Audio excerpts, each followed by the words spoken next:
وما أرسلناك إلا رحمة للعالمين. Azani Allah wa iyyakum.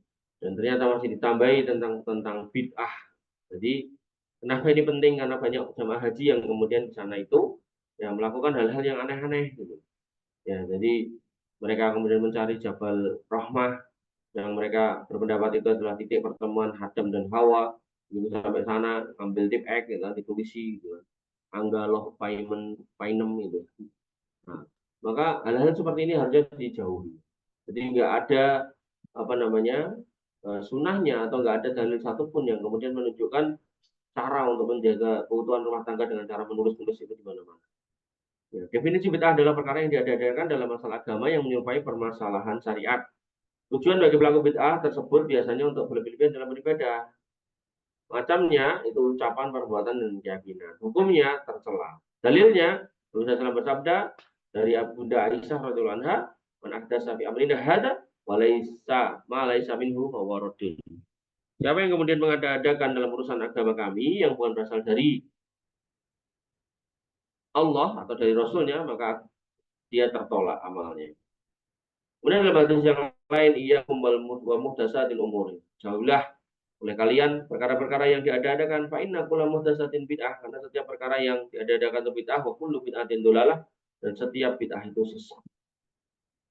Maka perkara baru yang tercela adalah jika dia berkaitan dengan masalah akidah dan ibadah. Adapun jika perkara baru terkait dengan zaman seperti sains, teknologi, dan seterusnya, maka tidak apa-apa.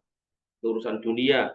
Bagaimana sabda Nabi SAW pernah mengatakan tentang orang-orang yang mengawinkan pohon kurma. Tapi sampai pernah mengatakan nggak usah dikawinkan. Begitu nggak dikawinkan nggak berbuah. Kemudian dilaporkan kepada Nabi SAW, Nabi mengatakan antum a'lamu bi umuri dunyakum. Kamu lebih tahu tentang urusan duniamu daripada aku. Kemudian contoh-contoh bid'ah yang ada di sana atau yang dilakukan orang atau yang berpotensi dilakukan orang di sana, yaitu berkumpulnya jumlah orang untuk berzikir bersama, dipimpin satu orang lalu diikuti dengan suara dan alunan yang berbeda. Ya, terus ngono nggak mantuk-mantuk. Nah, itu ada mulai ada itu di pojokan-pojokan masjid apa namanya Nabawi beberapa waktu yang lalu. Lama-lama nanti ya diusir sama tentara.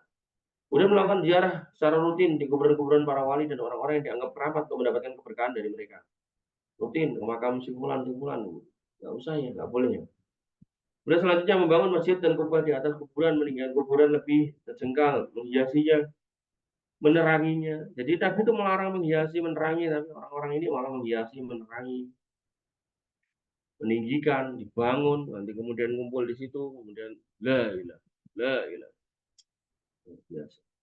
Kemudian memperingati maulid Nabi dan hari-hari kematian orang soleh itu juga tidak ada sunnahnya.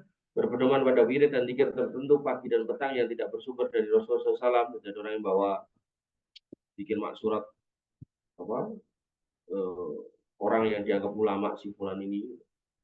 Ya, maka kalau kita baca doa-doa itu bagus doa yang berasal dari Al-Quran dan Sunnah. Jadi jangan kemudian membawa doa-doa yang enggak ada sumber. Kemudian mengusap-usap kuburan Rasulullah SAW dan makam Ibrahim, Jabal Rahmah, dan lainnya untuk tujuan mendapatkan keberkahan. Baik saudaraku, hindarilah semua perbuatan bid'ah itu karena itu semua menyimpang. Allah Ta'ala.